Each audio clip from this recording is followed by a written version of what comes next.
د ژوند لار. زموږ د نن ورځې د خپرونې موضوع بیا هم له مرګه وروسته دویمه نړۍ. بسم الله الرحمن الرحیم. الحمد لله رب العالمين حمد الشاكرين، الصلاة والسلام على سيد الأنبياء والمرسلين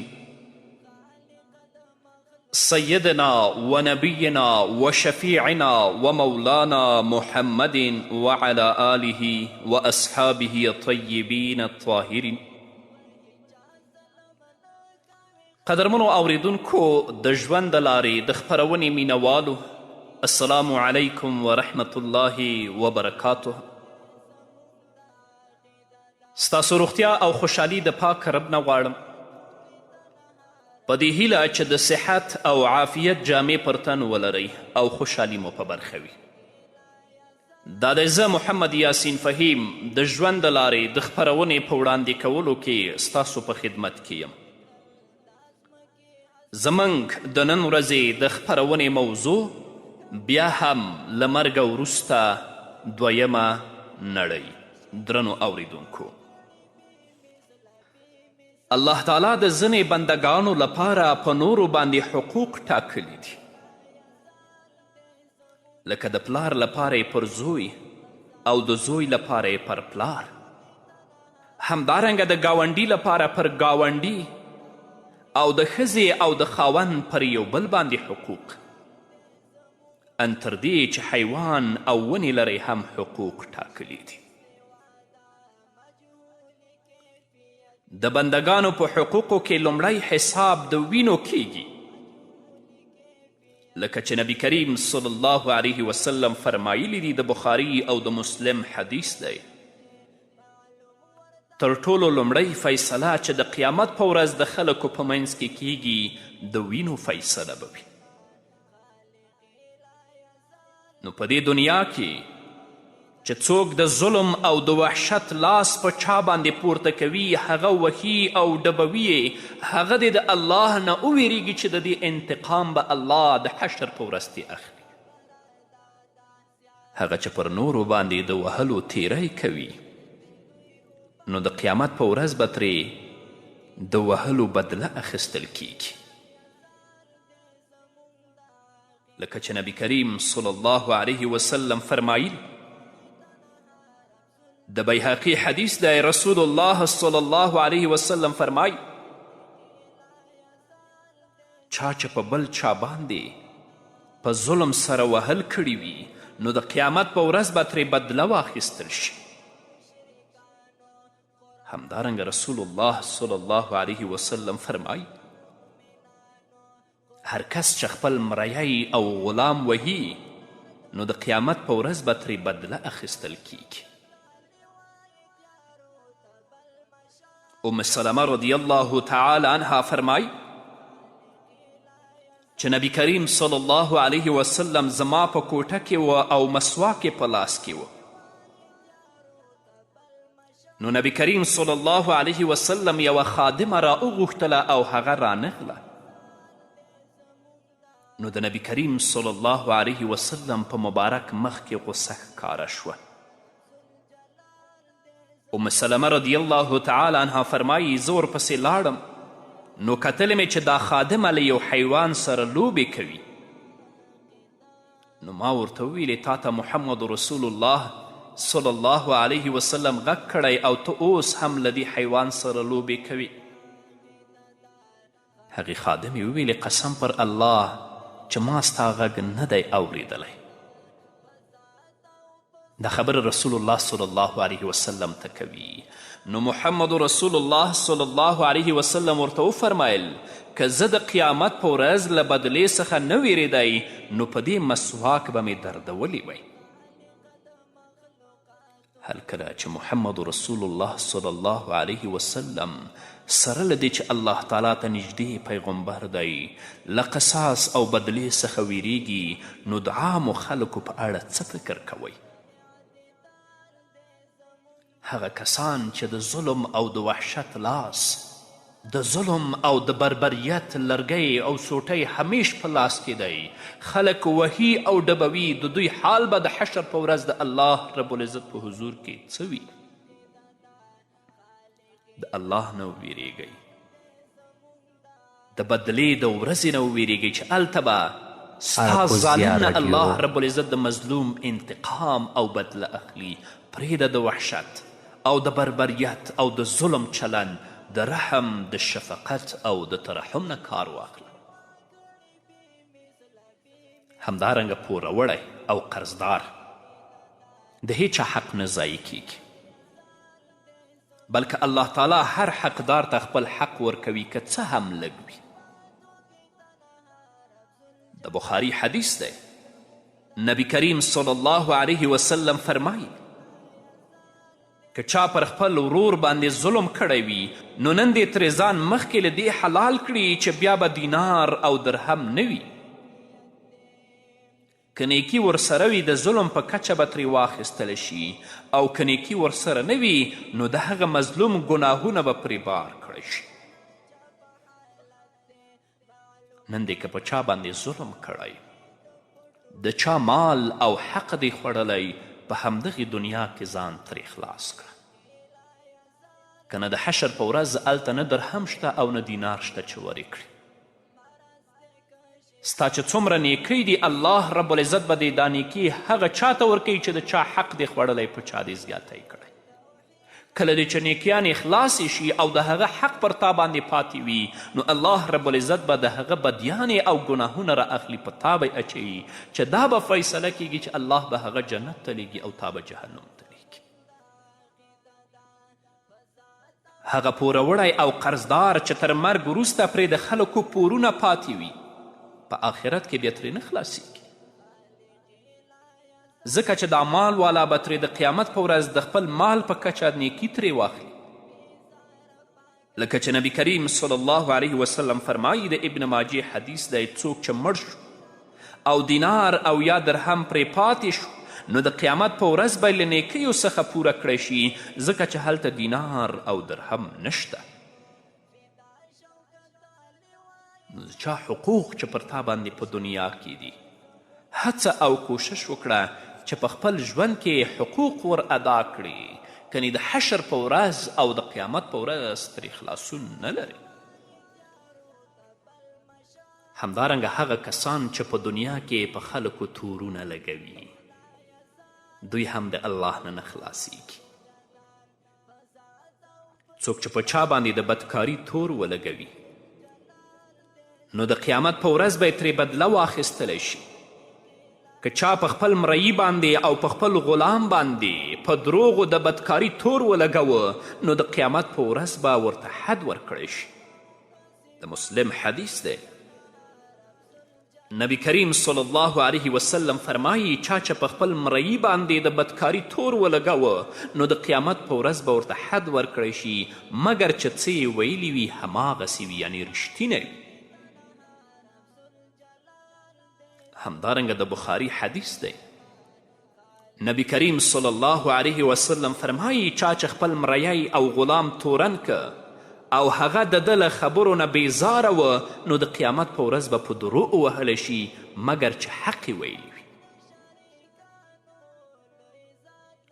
نو ګرانو ورونو او درنو خویندو، خپلو ژبو او خپلو خولو سره ډیر احتیاط کوئ.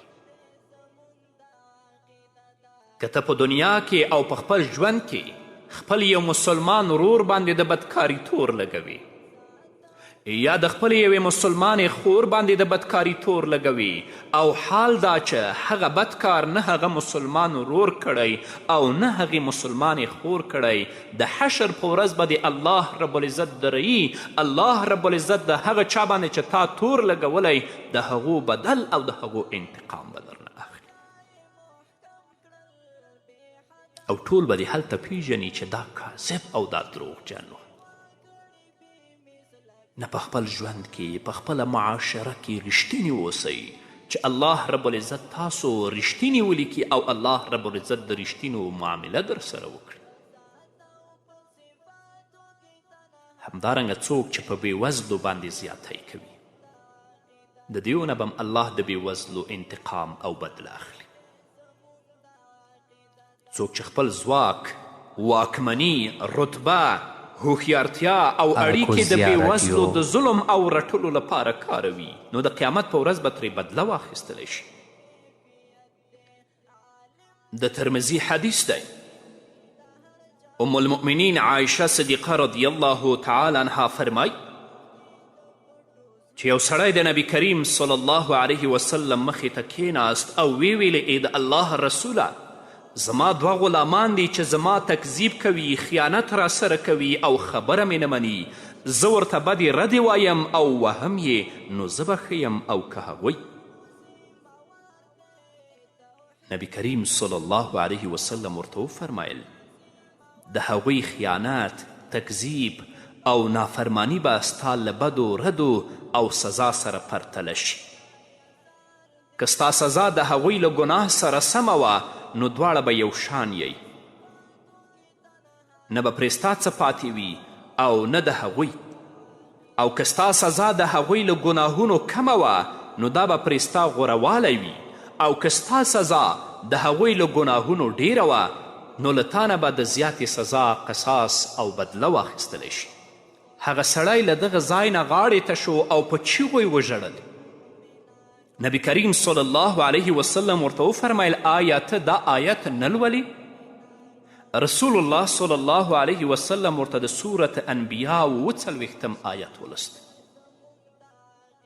د قیامت په ورځ به موږ برابرې ټول کوونکې تلې کیږدو. بیا به پر هیچا یو بڅری ظلم نه وي. د چا چې د سپیلني د دانې په اندازه هم څه کړه وړه وي، هغه به موږ ورمخې ته کړو او د حساب کولو لپاره موږ کافي یو. وکفا بنا حاسبي. هغه سړي ویلې ای د الله پیغمبره، پر الله تعالی مې دې قسم وي چې د ځان او د دوی لپاره له دې پرته بله ښه لار نه وینم چې له ځان څخه یې جلا نه کړم. زه تا پر دې خبره ګواه کوم چې دا ټول آزاد دي. هغه خپل مرئی او خپل غلامان آزادوي. هر کله چې د ظلم پایله داسې وي، نو باید چې موږ ترې وویریږو او ځان ترې وساتو، ځکه چې نبی کریم صلی الله علیه وسلم موږ ته خبر راکړی چې ظلم به د قیامت په ورځ خپل خاوند ته تیارې جوړوي، لکه چې د مسلم حدیث دی. نو چا چې پر بندگانو باندې ظلم کړی وي او پرې پاتې وي، نو د قیامت په ورځ به د ده له نیکیو نه د ظلم په کچه راواخیستل شي او هغوی ته به ورکړی شي. که نیکي یې نه وي او یا ختمې شي، نو د هغوی ګناهونه به راواخیستلی شي او د ده پر شا باندې به بار کړی شي، لکه چې نبی کریم صلی الله علیه وسلم فرمایي، د بخاري حدیث دی، که چا پر خپل ورور باندې ظلم کړی وي، نو نن دې ترې ځان مخکې له دې حلال کړي چې بیا به دینار او درهم نه وي. که نیکي وي د ظلم پر کچه به ترې واخیستلی شي، او که نیکي ورسره نه وي، نو د هغه مظلوم ګناهونه به پرې بار کړی شي. بس الله تعالی دې زموږ په حال باندې رحم وکړي، او الله رب العزت دې موږ ته د ظلم، د بربریت او د وحشت لاس کله هم نه راکوي. په همدې هیله قدرمنو اوریدونکو، پاتې شو د حیواناتو حقوق، دا اورو خو د یوې دمې نه وروسته. تو کی تنها رب ذوالجلال دې زموږ د عقیده دار خالق. قدرمنو اوریدونکو، بیا هم زموږ سلامونه ومنئ. د حیواناتو حقوق د الله تعالی له عدل او د بندگانو ترمنځ د پوره حکمت نه دا هم ده چې یوازې له بندگانو څخه د یو بل حقوق نه غواړي، بلکې له حیواناتو څخه هم له یو نه د بل لپاره قصاص اخلي. د مسلم حدیث دی، نبی کریم صلی الله علیه وسلم فرمای د قیامت په ورځ به خامخا حقوق خپلو خاوندانو ته ورکړی شي، تر دې چې له ښکرورې ګډې نه به د کونډۍ لپاره بدله واخیستلی شي. یعنې هغه ښکرور ګډ چې په دنیا کې بېښکرو ګډه وهلې ده، الله رب العزت به د قیامت په ورځ د دې ښکرور نه هم بدله او انتقام اخلي. بلکې د بندگانو او حیواناتو ترمنځ به هم فیصله وشي. که چا په دنیا کې حیوان ته تکلیف ورکړی وي، نو د قیامت په ورځ به محاکمه شي او بدله به ترې واخیستلی شي. د بخاري او د مسلم حدیث دی. نبی کریم صلی الله علیه وسلم فرمایي یوې ښځې ته د پیشو له امله سزا ورکړی شوه چې بندي کړې وه ان تر دې چې مړه شوه، نو د هغې له امله دغه ښځه اور ته داخل شوه، ځکه چې کله یې بندي کړې وه نو خوراک او څښاک یې نه ورکاوه او نه یې پرېښودله چې د ځمکې خزندې یې خوړلې وی. دا پوره عدل او انصاف دی، ځکه چې الله تعالی په دغه ورځ د بندگانو ترمنځ شخړې ختموي، د مظلوم لپاره له ظالم نه بدله اخلي او هر حقدار ته خپل حق ورکوي. انسان خو پرېږده چې تا په دنیا کې په خپل ژوند کې په یو حیوان باندې زیاتی کړی وي، ظلم دې کړی وي، هغه دې بې ځایه وهلی او ډبولی زخمی کړی وي، د دې و بدله به هم الله رب العزت درنه اخلي. او د قیامت په محکمه کې هلته ګواهان شته، هلته انکار بیا نشي کولی. کله چې الله تعالی د بندگانو ترمنځ د فیصلې کولو لپاره راښکاره شي نو د قیامت ځمکه به د هغه پر رڼا باندې ځلانده شي او پیغمبران او ګواهان به راوستلی شي. تر ټولو لومړی چې بندگانو ته د هغوی د عملونو خبر ورکوي الله تعالی دی، ځکه چې هغه د خپلو بندگانو لیدونکی دی، پرې خبر دی او هیڅ یې ترې پټ نه دي، لکه چې الله رب العزت په خپل کلام کې په صورت آل عمران کې 98 آیت کې فرمایي: قل یا اهل الكتاب لم تکفرون بآیات الله والله شهید علی ما تعملون. وایه ای اهل کتابو، تاسې ولې د الله تعالی د حکمونو له منلو څخه منکریږئ؟ هر یو عمل چې تاسو کوئ الله مو ویني. نو د الله رب العزت نه هلته تیښته نشته، د الله رب العزت د عذاب نه هلته خلاصون نشته. او زموږ پیغمبر محمد رسول الله صلی الله علیه وسلم به په ټولو امتونو ګواهي ورکوي. پیغمبران الله تعالی د خلکو لپاره رحمت را لیږلی دي چې خلکو ته زیری ورکوي او خلک ویروي او قومونه یې ځینې په سمه لار روان دي او ځینې نورې تکذیب کوي او مخ ترې اړوي.